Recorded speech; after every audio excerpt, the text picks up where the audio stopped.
Hello everyone, welcome to our YouTube channel Conceptual Study. Strong your base to strong your future. This is Diwakar Maurya. आइए शुरू करते हैं. Statistics का आज अपना 20th लेक्चर. इसमें हम लोग कर रहे थे लीनियर रिग्रेशन एनालिसिस. तो आज इसका है सेकंड पार्ट, जिसमें हमने पहले देखो जो अपना 19th लेक्चर था उसमें हमने लीनियर रिग्रेशन इक्वेशन के बारे में जाना कि रिग्रेशन एनालिसिस एक्चुअल में है क्या, है ना. और उसके बारे में हमने ये भी थोड़ा जाना कि जो ये कोरिलेशन से कैसे डिफरेंट है.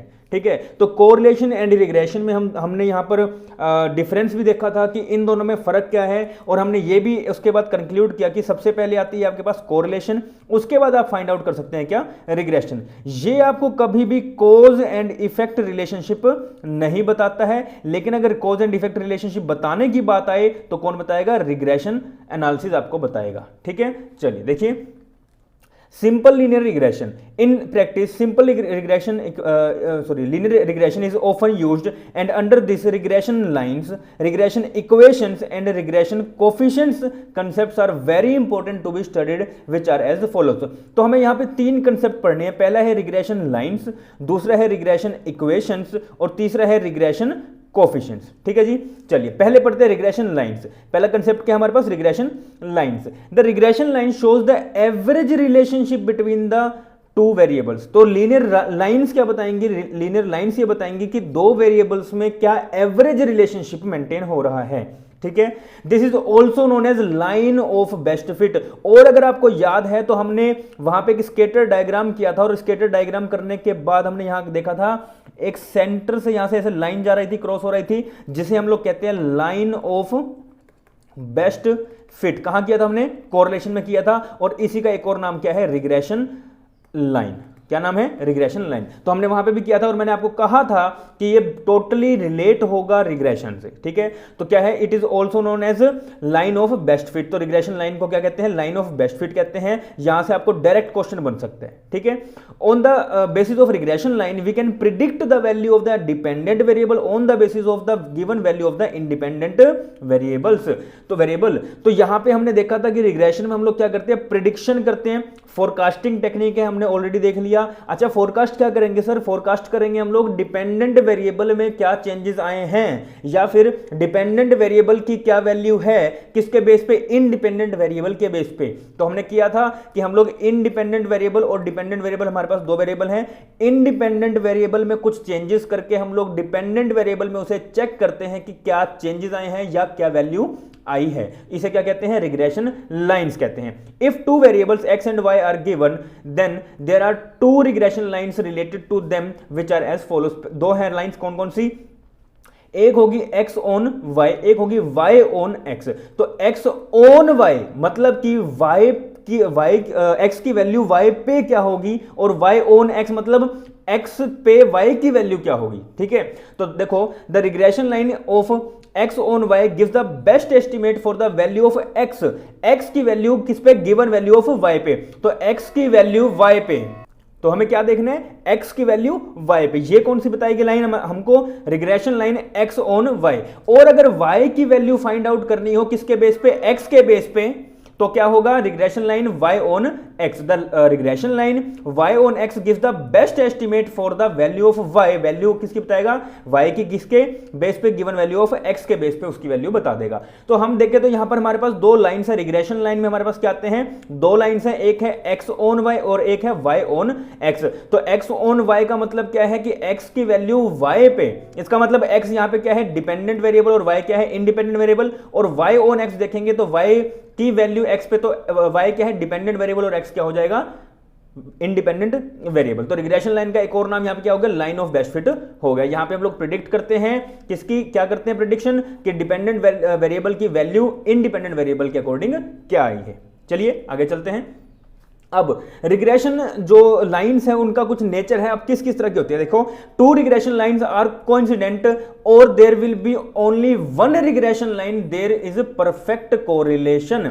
तो जब भी क्या होगा, आपके पास एक ही लाइन बनेगी, ठीक है, तो वो क्या होगा, एक परफेक्ट कोरिलेशन उसे कहा जाएगा. तो देखिए, ये है y एक्सिस हो गया, इस तरफ क्या होगा, x एक्सिस हो गया, यहां पे क्या है आपके पास ओरिजिन हो गया. ठीक है, तो जब आपके पास y एक्सिस के बेस पे यहां पे ऐसा निकल रहे हैं, ठीक है। तो ये क्या है, परफेक्ट, हमने अच्छा परफेक्ट कैसा, पॉजिटिव कोरिलेशन, कैसा है, परफेक्ट तो है लेकिन साथ ही साथ कैसा है, पॉजिटिव कोरिलेशन भी है, ठीक है। तो अब ये हुआ क्या, यहां से अब क्या हुआ आपके पास x ऑन, अब ये क्या है, y की वैल्यू किस पे, x पे, तो क्या होगा y ऑन x हो गया, ठीक है। और इसी तरह अगर हम यहां पे देखिए नेगेटिव आ रही है, ये वाली लाइन नेगेटिव होती है। अगर आपको स्टेट्स में याद ना रहे तो आप इसको इकोनॉमिक्स के हिसाब से भी याद कर सकते हो कि जो डिमांड कर्व होती है, डीडी डिमांड कर्व होती है, वो कैसी होती है, नेगेटिव होती है। तो ये नेगेटिव वैल्यू कैसी होती है, नेगेटिव डाउनवर्ड आती है, ठीक है। तो ये कैसी बन रही है ऐसे, तो यहां पे क्या है आपके पास यहां पे आ जाएगा y ऑन x, और यहां पे क्या आ जाएगा आपके पास x ऑन y आ जाएगा, ठीक है। और ये वाली जो वैल्यू निकली आपके पास कैसे निकली है,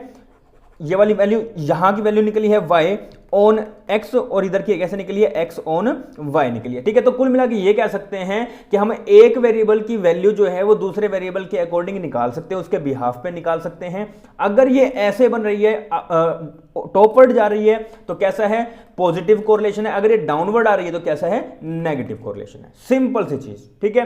तो जब भी दो लाइंस क्या होंगी, कोइंसिडेंट होगी, तो कैसा बनेगा, एक रिग्रेशन लाइन बनेगा जो कि कैसा होगा, परफेक्ट कोरिलेशन होगा। फिर बात करते हैं, two regression line are intersect each other at 90 degree if r is equal to 0। अगर r 0 है, मतलब कि r 0 का मतलब क्या है, नो कोरिलेशन, R0 का मतलब क्या है, नो कोरिलेशन। तो अगर R0 है तो उस वक्त क्या होगा, दो अपने पास जो दोनों रिग्रेशन लाइंस होंगी वो कैसे होंगी, इंटरसेक्ट होंगी और एक 90 डिग्री का एंगल बनाएंगे, ठीक है। तो यहां पे डिग्री नहीं लिखा हुआ, एक मिनट रुकिएगा, ये डिग्री कर लीजिएगा, ठीक है, ये डिग्री, ठीक है। तो कैसी लाइन बनाएंगे, डिग्री बनाएंगे 90 डिग्री का, तो ये इस तरफ से जा रही है, ठीक है, ये ऐसे जा रही है अपने पास, ठीक है, और एक लाइन इस अकॉर्डिंग आ जाएगी, तो ये कैसा बनेगा, 90 डिग्री का यहां पर एंगल बन जाएगा, ठीक है। तो ध्यान रखिएगा, जब भी आपके पास नो कोरिलेशन होगा, कभी भी कोई भी कोरिलेशन अगर मेंटेन नहीं होता है दो वेरिएबल्स में, तो उस वक्त जो आपकी रिग्रेशन लाइन एंगल बनाएगी, कैसा बनाएगी, 90 डिग्री का एंगल बनाएंगी, मतलब वो इंटरसेक्ट करेगी और एक एंगल 90 डिग्री का बना देंगी, ठीक है। फिर बात करते हैं थर्ड की, द नियरर द रिग्रेशन, बहुत इंपॉर्टेंट अच्छा कंसेप्ट है और इससे हम चीजों को और अच्छे से समझ सकते हैं। तो ध्यान से सुनिएगा, वैसे तो सारा लेक्चर ही ध्यान से सुनना है मगर ये थोड़ा मेन पॉइंट है, ठीक है। देखिए, the nearer the regression line are to each other the greater will be the degree of correlation. ध्यान सुनिए, the nearer the regression line, जितनी पास होंगी आपकी रिग्रेशन लाइन उतना ज्यादा डिग्री ऑफ कोरिलेशन होगा। अब देखिए, ये वाली जो लाइंस आ रही हैं, रुकिए, ये वाली जो लाइन है, ये वाली लाइन और ये वाली लाइन, ठीक है, इन दोनों का गैप, और ये वाली लाइन और ये वाली लाइन, इन दोनों का गैप, किसका गैप ज्यादा, सर इसका गैप ज्यादा, इसमें गैप कम। तो यही कह रहा है कि जिसका कम होगा गैप, नियरर का मतलब क्या, जो पास पास हैं, जो कैसी हैं, पास पास है, नियरर है, जो पास पास है लाइंस, उसमें कैसा होगा, जो आपका कोरिलेशन होगा वो कैसा होगा, हाई होगा। कैसा होगा, हाई होगा। अच्छा, हाई होगा, ये पॉजिटिव है कि नेगेटिव है, सर ये पॉजिटिव है, क्यों, क्योंकि टॉप डाउन टू टॉप जा रही है, नोट टॉप टू डाउन आ रही है, ठीक है, ये भी पॉजिटिव होगा। लेकिन इसमें एक बात ये है कि इसका जो गैप है ना वो ज्यादा है, और जितना ज्यादा गैप होगा उतना ज्यादा कोरिलेशन कैसा आएगा, दूर आएगा, या लेस कोरिलेशन कह सकते हैं हम लोग, ठीक है। हमने डिग्रीज पढ़ी थी, high degree correlation, moderate degree correlation, less low degree correlation, ठीक है, ये पढ़ी थी। फिर 0 डिग्री कोरिलेशन भी हमने पढ़ी। तो यही वाली क्या चीज यही हमारे पास रिलेट हो रहा है। तो आपके पास जब भी रिग्रेशन लाइन दूर दूर होंगी, जितनी दूर हुई, अच्छा दूर का मतलब क्या है, इसका मतलब दोनों वेरिएबल्स में जो कोरिलेशन है वो कम मेंटेन हो रहा है, तभी तो वो रिग्रेशन लाइंस जो है वो दूर दूर जा रही हैं, है ना। अगर रिग्रेशन जो कोरिलेशन है वो ज्यादा होता तो दोनों की दोनों लाइंस पास नहीं आ जाती, अगर पास आ जाती तो ये डायग्राम बनता, अगर दूर है तो ये डायग्राम बन रहा है। क्लियर है, चलिए आगे बढ़ते हैं। If the regression lines rise from left to right upward then the correlation is positive, ये तो हमें पता है, ठीक है, फिर भी पढ़ लेते हैं एक बार, ठीक है। On the other side if these lines move right to left, अगर राइट टू लेफ्ट आ रही है तो क्या होगा, नेगेटिव हो जाएगा, अगर ऐसे आएगी तो नेगेटिव हो जाएगी, अगर ऐसे जाएगी तो पॉजिटिव हो जाएगी, सिंपल, ठीक है। चलिए अब आइए methods of obtaining regression lines. Methods of obtaining regression line हम लोग कैसे ऑब्टेन कर सकते हैं रिग्रेशन लाइन को, दो मेथड्स है, स्कैटर डायग्राम मेथड है और दूसरा क्या है, लीस्ट स्क्वायर मेथड है हमारे पास। स्कैटर डायग्राम मेथड में क्या है, this is the simplest method of constructing regression line, simplest method है। In this method values of the related variables are plotted on a graph, a straight line is drawn passing through the plotted points, the straight line is drawn with free hand. कैसे बनाएंगे? बिल्कुल free hand बनाएंगे, बिल्कुल free hand, ठीक है। जैसे अगर आपको याद हो तो हमने उसमें बनाया था, हमारे पास स्कैटर डायग्राम है, जैसे आप करेंगे मतलब ये अपने पास लाइन, रिग्रेशन लाइन करेंगे और रिग्रेशन लाइन इस पे आप बिल्कुल फ्री हैंड बना सकते हैं, ठीक है। तो आपके पास ये आ गई। तो इस स्कैटर डायग्राम के थ्रू आप लोग रिप्रेजेंट कर सकते हैं कि जो आपका वेरिएबल्स, दो वेरिएबल्स हैं, उनमें किस तरह का रिलेशन है, या डिपेंडेंट वेरिएबल कौन सा है या इंडिपेंडेंट वेरिएबल कौन सा है, ठीक है। The shape of regression line can be linear भी हो सकती है और नॉन लीनियर भी हो सकती है। लीनियर होगी तो क्या वो एक स्ट्रेट लाइन बनाएगी, हमने पढ़ा था बार बार कि एक वो स्ट्रेट लाइन बनाएगी, लेकिन अगर नॉन लीनियर होगी तो वो कर्व बनाएगा, ठीक है। This depends upon the location of plotted points, ये डिपेंड किस पे करेगा? प्लॉटेड पॉइंट्स के लोकेशन पे करेगा। मान लीजिए ये आया ऐसा, अगर पॉइंट्स आ रहे हैं ऐसे ऐसे ऐसे से, तो ये क्या एक सीधी लाइन बन रही है लगभग लगभग, है ना। तो ये क्या एक लीनियर है। लेकिन अगर ये पॉइंट्स ऐसे आए, ऐसे आए, ऐसे आए, ठीक है, तो ये एक कर्व बन रहा है, ठीक है, या ऐसे आ जाए, ठीक है, ऐसा आ जाए, ये पॉइंट्स ऐसे हैं, तो ये भी एक कर्व बन रहा है। तो ये क्या है? ये कर्वी लीनियर है। ये क्या है? कर्वी लीनियर है, ठीक है। This method is very rarely used in the practice because this method decision in this method the decision of the person who draws the regression line very much affect the result. ये method देखो, जैसे clay होती है, clay से आप कुछ भी बना सकते हो। और हमने स्टैट्स के फर्स्ट चैप्टर में पढ़ा था कि स्टैटिस्टिक्स क्या है? क्ले की तरह है, जिससे आप भगवान भी बना सकते हो और शैतान भी बना सकते हो। बिल्कुल सर कर सकते हैं। तो अगर मान लो आपका जो आंसर आ रहा है, ये मान लो ये है 9 और ये है 10, आपको लगाना है 9.5 पे डॉट। अगर वो 9.5 पे डॉट ना लग के 9.7 पे लग जाती है, तो क्या आपका जो रिजल्ट है वो अफेक्ट होगा कि नहीं होगा? बिल्कुल सर अफेक्ट होगा। इस वजह से हम लोग इस तरह के मेथड को जल्दी से यूज नहीं करते। बेशक ये सिंपल मेथड है, ध्यान रखिएगा, बेशक ये सिंपल मेथड है, लेकिन उसके बावजूद भी हम लोग इस मेथड को कभी भी यूज जल्दी से नहीं करते हैं, क्योंकि जो इससे अपना जो रिजल्ट है वो हमेशा अफेक्ट करेगा ही करेगा, ठीक है जी। चलिए आगे बढ़ते हैं। दूसरा मेथड हमारे पास क्या है? लीस्ट स्क्वायर मेथड है। Regression line are also constructed by least square method. Regression line को हम लोग कैसे बना सकते हैं? लीस्ट स्क्वायर मेथड से कर सकते हैं। Under this method a regression line is fitted through different points in such a way that the sum of squares of the deviation of the observed value from the fitted line shall be least. हमने एक property पढ़ी थी कि square deviation क्या होगा? हमेशा least होगा, कम होगा। तो वही यहां पे कहीं ना कहीं से रिलेट हो रहे हैं, ठीक है। The line drawn by this method is called the line of best fit. तो हम लोग इस तरह की लाइन को क्या कहते हैं? लाइन ऑफ बेस्ट फिट कहते हैं, ठीक है। In other words, under this method, the two regression lines are drawn in such a way that the sum of the square deviation become minimum. तो ये बहुत इंपॉर्टेंट है, ध्यान रखिएगा, बहुत इंपॉर्टेंट लिखिए बात। The two regression line drawn in such a way, the sum of square deviation become minimum. हम लोग के लीस्ट स्क्वायर मेथड के देखो, लीस्ट मतलब कम, ठीक है। तो लीस्ट स्क्वायर, जब भी हम लोग क्या कर रहे हैं? स्क्वायर मेथड लगा रहे हैं, लीस्ट स्क्वायर मेथड लगा रहे हैं, तो वहां पे आपका जो सम ऑफ स्क्वायर डेविएशन होगा वो कैसा होना चाहिए? मिनिमम होना चाहिए, कम होना चाहिए, ठीक है। The regression line of x on y is so drawn such that vertically the sum of square deviation become minimum relating to the different points in the regression line x on y is drawn such that horizontally square deviation of different points add up to the minimum, ठीक है। तो यहां पे आप क्या बनाएंगे? Horizontally बनाएंगे, और वहां पे कैसा बनाएंगे? वर्टिकली बनाएंगे, ठीक है।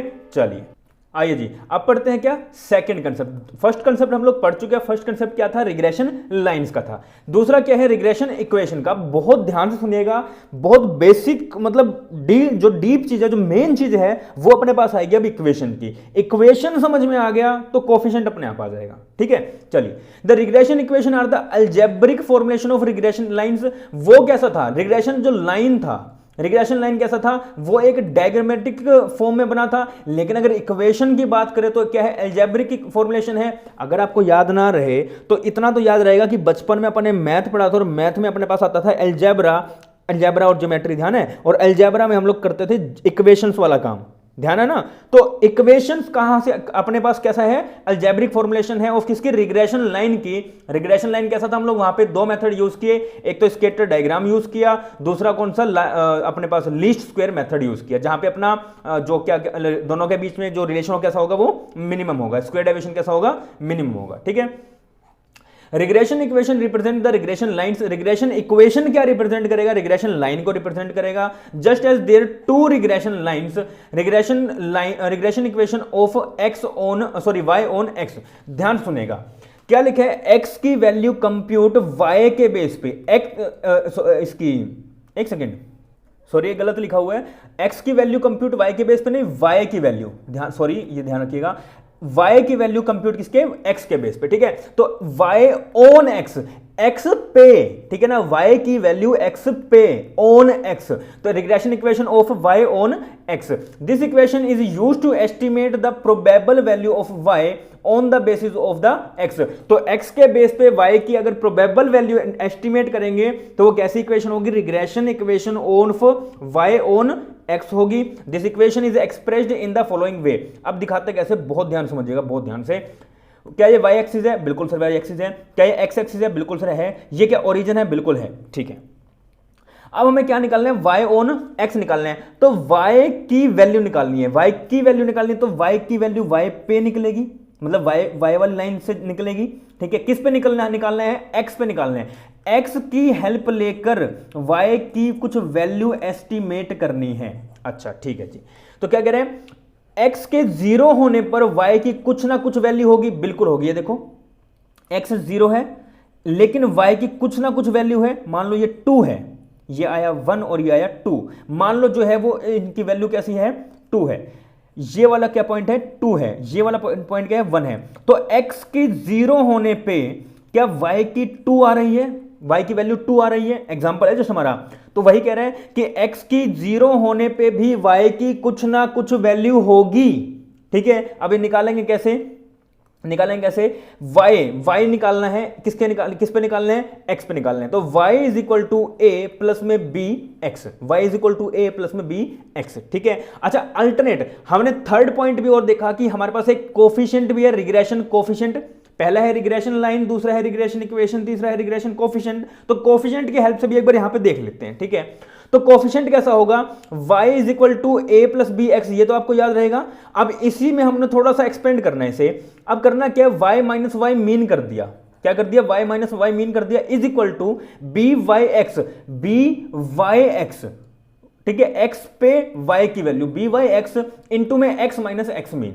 तो b के साथ कुछ यहां पे आ गया, x सिमिलर ही है, y के साथ भी माइनस कर दिया मीन को, x के साथ भी माइनस कर दिया मीन को, और b की वैल्यू जो b के साथ क्या है अपने पास, y x, मतलब x के बेस पे कुछ y की वैल्यू निकाल दी, और ये a, ठीक है।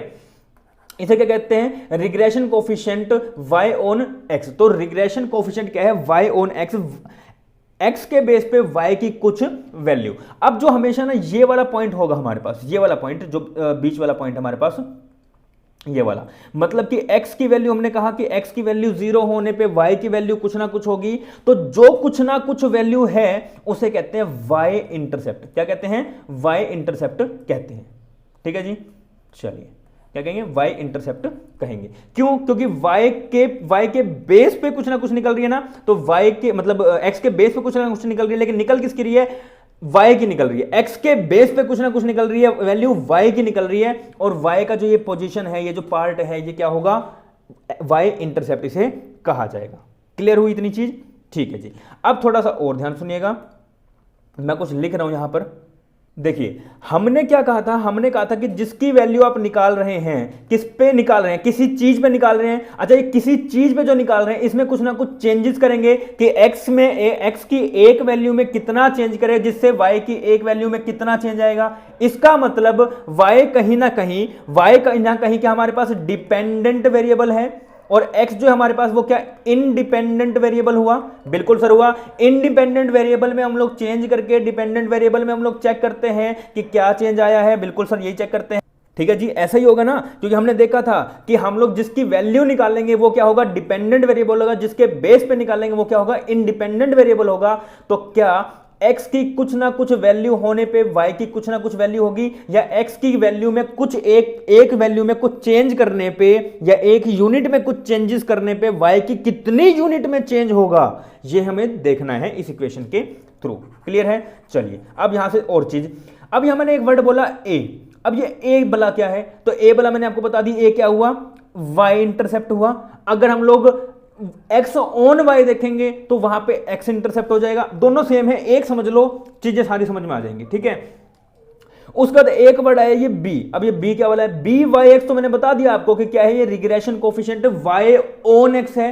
तो अगर regression coefficient of y on x है तो बी इसका मतलब कुछ ना कुछ हुआ, और बी का मतलब क्या है यहां पर, स्लोप। क्या है, बी का मतलब क्या है, स्लोप।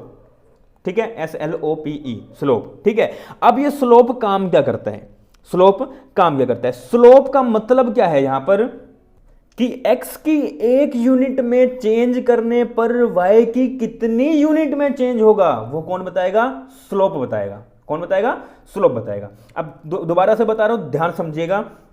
यहां पे हमारे पास कुछ कंसेप्ट्स हैं। कंसेप्ट्स क्या क्या हैं, देखिए, एक तो हमारे पास पूरी इक्वेशन है। इक्वेशन क्या है, किसकी इक्वेशन है, y ऑन x की x ऑन y की। सर y ऑन x की, अगर y ऑन x की है तो इसका मतलब y जो है, जो हमारे पास y है वो क्या होगा, सर y होगा हमारे पास डिपेंडेंट वेरिएबल, और हमने x के बेस पे निकालना है तो x क्या होगा, इंडिपेंडेंट वेरिएबल होगा। ओके जी, ओके। अगर हम बात करें रिग्रेशन कोफिशिएंट की, तो रिग्रेशन कोफिशिएंट क्या होगा, रिग्रेशन कोफिशिएंट होगा y माइनस मीन, और x equal to x minus mean into में byx। byx का मतलब क्या है, byx का मतलब ये है कि x की एक वैल्यू में चेंज करने पर, ध्यान देखिएगा, x की एक वैल्यू में चेंज करने पर, या इस x की एक यूनिट में चेंज करने पर y की कितने यूनिट में चेंज होगा, ये आपको ये बताएगा कौन, b। इस b का मतलब क्या है, स्लोप। क्या है, स्लोप है। ओके, उसके बाद बात आती है इस a की। ये अगर सिंपल इक्वेशन की बात करें, ये तो क्या था, रिग्रेशन कोफिशिएंट है। इसका मतलब यही हुआ ना कि ये क्या है, रिग्रेशन कोफिशिएंट है। और रिग्रेशन कोफिशिएंट अगर ये वाली पूरी इक्वेशन है तो ये क्या है, सिंपल इक्वेशन है। क्या है, सिंपल इक्वेशन। और सिंपल इक्वेशन क्या है हमारे पास, a is equal to b x. ठीक है, और अगर कोफिशिएंट की बात करें तो क्या हो जाएगा, y minus y mean is equal to b y x into में x माइनस एक्स मीन। अब इस a की बात करें तो a की बात क्या होगी, a की बात यही होगी कि हाँ जी, a का मतलब क्या है, इंटरसेप्ट। क्या है, इंटरसेप्ट। इसका मतलब कि हमारे पास x की वैल्यू कितनी है, x की वैल्यू है हमारे पास 0। तो x की वैल्यू 0 होने पर y की समथिंग वैल्यू, कुछ ना कुछ वैल्यू को क्या कहते हैं हम लोग, y इंटरसेप्ट कहते हैं। कि हमारे पास कुछ वैल्यू निकल कर आई है, इस वैल्यू को क्या कहेंगे, y इंटरसेप्ट कहेंगे। जिसे जो इस मतलब a को हम लोग क्या कहते हैं, y इंटरसेप्ट कहते हैं। एक इसके इक्वल होगा, y इंटरसेप्ट के इक्वल होगा, जो भी उसकी पर्टिकुलर वैल्यू आएगी। आई होप आपको ये चीज समझ में आएगी। थोड़ी सी अलग है, थोड़ी सी डिटेल में जाके चीजें समझने वाली है। अगर आई तो बहुत अच्छी बात है, नहीं आई तो कमेंट करके जरूर बताइए, कोई बात नहीं, आप एक और वीडियो इस पर बना देंगे। ठीक है, चलो आगे। अब ये समझ में आ गया तो बहुत अच्छी बात है, नहीं आया ना, एक बार फिर भी मैं कहूंगा बैक जाके एक बार दोबारा वीडियो देखिएगा। उसके बाद आप लोग दोबारा जब आएंगे ना तब उसके बाद समझ में आ जाएगा। अब इसके बाद जो हम लोग करने वाले हैं वो करेंगे x ऑन y, तो वो आराम से समझ में आएगा। कोफिशिएंट यही बता दे तो कोफिशिएंट खत्म हो गया, थोड़ा सा कोफिशिएंट में और चीजें हैं वो आराम से चीजें समझ में आ जाएगी। ठीक है, आओ regression equation of y on x। अब y ऑन x इसका मतलब x की वैल्यू फाइंड आउट करनी है y पे, तो x इसका मतलब क्या हुआ हमारे पास यहां पर, डिपेंडेंट वेरिएबल हुआ, और y क्या हुआ, इंडिपेंडेंट वेरिएबल हुआ। बिल्कुल है।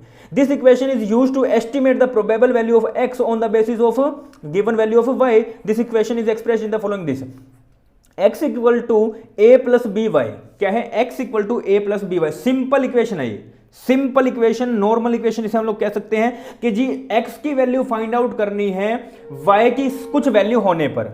x की वैल्यू फाइंड आउट करनी है y की कुछ वैल्यू होने पर। ओके, तो हमें यहां पे a का मतलब क्या है, a का मतलब है हमारे पास इंटरसेप्ट। और अगर x ऑन y निकाल रहे हैं, क्या निकाल रहे हैं, x ऑन y निकाल रहे हैं, तो इसका मतलब x इंटरसेप्ट होगा, तो a क्या होगा, x इंटरसेप्ट होगा। और b y है तो b का मतलब क्या हुआ, स्लोप होगा। इसका मतलब y की एक वैल्यू में चेंज करने पर x की कितनी वैल्यू में चेंज आएगा वो क्या बताएगा, या कितना चेंज आएगा एक वैल्यू में। मतलब y की आपने एक यूनिट में चेंज किया तो x की जो एक यूनिट है उसमें कितना चेंज आएगा, हाउ मच चेंज, तो वो क्या कौन बताएगा अपने को, स्लोप बताएगा। ठीक है, उसके बाद दूसरी बात करें, अगर हम लोग इसी को कोफिशिएंट में लिखना चाहें तो कोफिशिएंट में हम लोग कैसे लिख सकते हैं, वहां पे क्या था, y इज इक्वल टू था, यहां पे x इक्वल टू है, तो क्या हो जाएगा, x माइनस मीन हो जाएगा equal to b x y हो जाएगा, x minus mean equal to b x y हो जाएगा। मतलब कि y की कुछ वैल्यू, y की एक वैल्यू में चेंज होने पर x की कितनी एक वैल्यू में कितना चेंज आएगा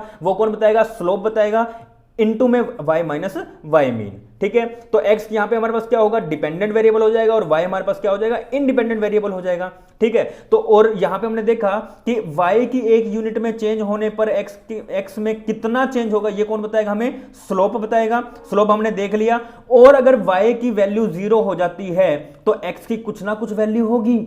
हमने भी देखा था लास्ट में, जब हमने देखा कि y ऑन x वाला करा, तो वहां पे भी हमने देखा कि x की वैल्यू 0 होने पर y की कुछ ना कुछ वैल्यू थी। तो इसका मतलब यहां पे y की वैल्यू 0 होने पर x की कुछ ना कुछ वैल्यू होगी, और जो वैल्यू होगी उसे हम लोग क्या कहेंगे, x इंटरसेप्ट कहेंगे, जिसे हम डिनोट करते हैं a से।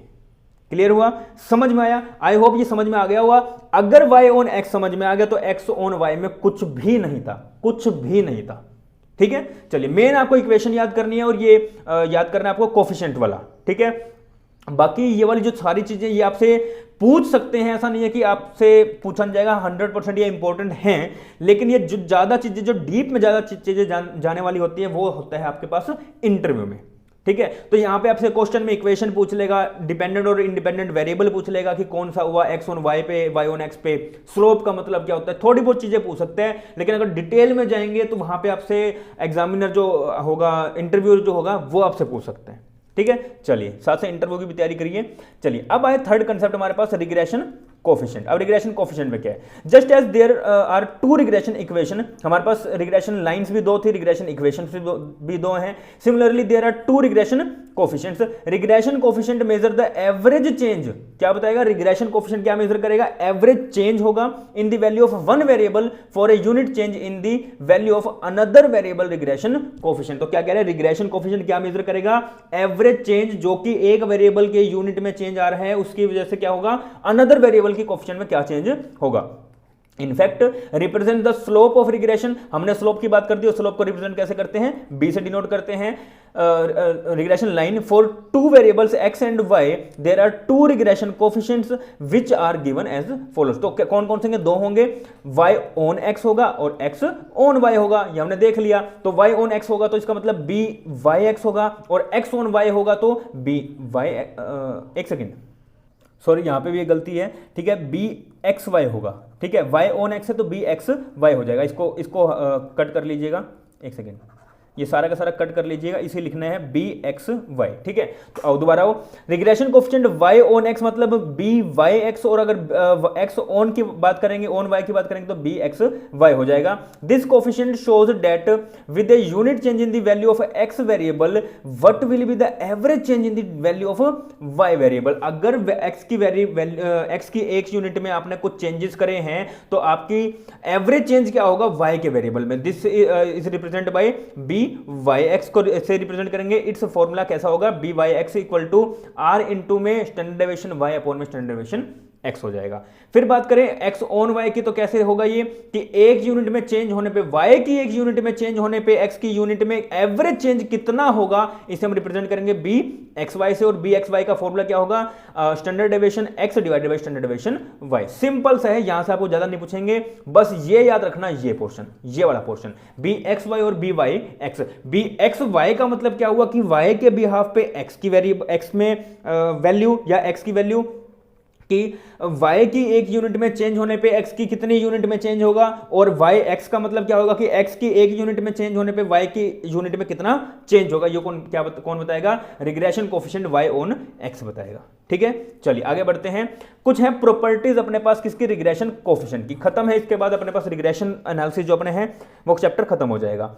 Coefficient correlation is the geometric mean of the regression coefficient. ये हमने ज्योमेट्रिक मीन में भी किया था, मैंने आपको फॉर्मूला बताया था, r is equal to b x y into में बी वाई एक्स का अंडर रूट होता है, ठीक है। तो रिग्रेशन से हम लोग इसके लेके चलेंगे, तो क्या होगा यहाँ पे r is equal to b x y into में बी वाई एक्स हो जाएगा। Both the regression coefficient must be same algebraic signs, दोनों ही कैसे होनी चाहिए, सेम एल्जेब्रिक साइन होनी चाहिए। This means either both regression coefficient will be either positive or negative.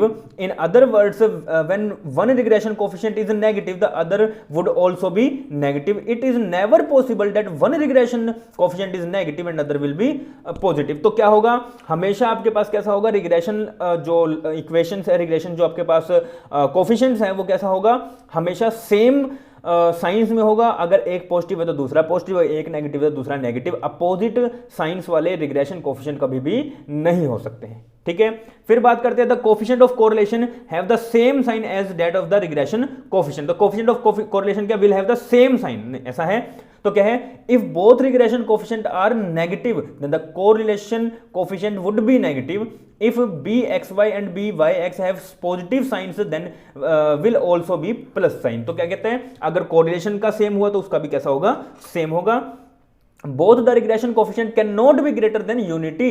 तो दोनों के दोनों जो रिग्रेशन कोफिशिएंट है वो कैसी होंगी, एक से ज्यादा कभी भी नहीं हो सकती है। यूनिटी का मतलब होता है एक, तो वन से ज्यादा कभी भी नहीं हो सकते। If one regression coefficient of y on x greater than unity the regression coefficient of y on x must be less than unity, this is because this.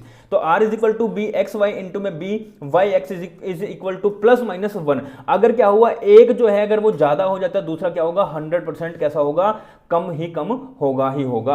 And never greater than 1 if the both the regression coefficient happen to be more than the geometric mean will exceed 1 will not give the correlation coefficient whose value never exceeds 1, ठीक है। फिर बात करते हैं arithmetic mean of two regression coefficient is either equal to और greater than the correlation coefficient. तो कैसा होगा, यहां पे बात करिए किसका, मीन की, अरिथमेटिक मीन की, ठीक है, टू रिग्रेशन कोफिशिएंट की। तो कैसा होगा, बी वाई एक्स प्लस में b x y divided by 2 is always greater than और इक्वल टू किससे, कोरिलेशन कोफिशिएंट से, किससे, कोरिलेशन कोफिशिएंट से।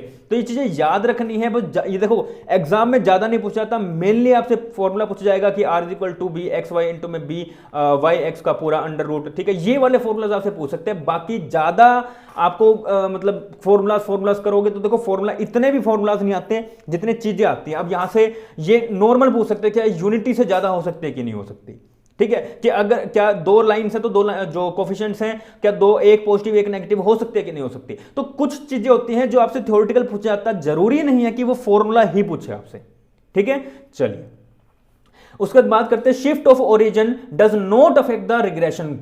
ये याद करके जाना, पक्की बात है, यहां से क्वेश्चन आएगा। हर चैप्टर में ओरिजिन और स्केल आ रहा है, हर चैप्टर में आ रहा है, ठीक है। बस ये याद रखना है कि कोरिलेशन जो है वही दोनों से कैसा होता है, इंडिपेंडेंट होता है। लेकिन अगर बात करें रिग्रेशन की तो क्या होगा, but shift in the scale does not affect the correlation coefficient. Regression coefficient are independent of the change of origin but not of scale. तो ओरिजिन से तो ये इंडिपेंडेंट होगा, प्लस माइनस से तो इंडिपेंडेंट होगा, लेकिन स्केल से ये डिपेंडेंट होगा। तो मल्टीप्लाई और डिवाइड की बात करें तो ये कैसा होगा, डिपेंडेंट होगा। लास्ट इसके बाद बात आता है r is equal to 0 then bxy and byx will be 0। अगर r क्या है, जो कोरिलेशन कोफिशिएंट अगर वो आपका 0 हुआ तो आपका जो bxy और byx मतलब coefficient of x on y और coefficient of y on x है तो वो कैसा हो जाएगा, 0 हो जाएगा, ठीक है जी। चलिए इस आज क्या किया हमने वो एक बार जल्दी से देख लेते हैं। थोड़ा सा मुझे ये पता है कि ये चैप्टर थोड़ा सा अब जाके थोड़ा सा आपको अलग लगा होगा, फिर भी आपको मैं कहूंगा एक बार आप इन चीजों को पढ़ोगे तो आराम से चीजें हो जाएंगी, ठीक है। चलिए करते हैं।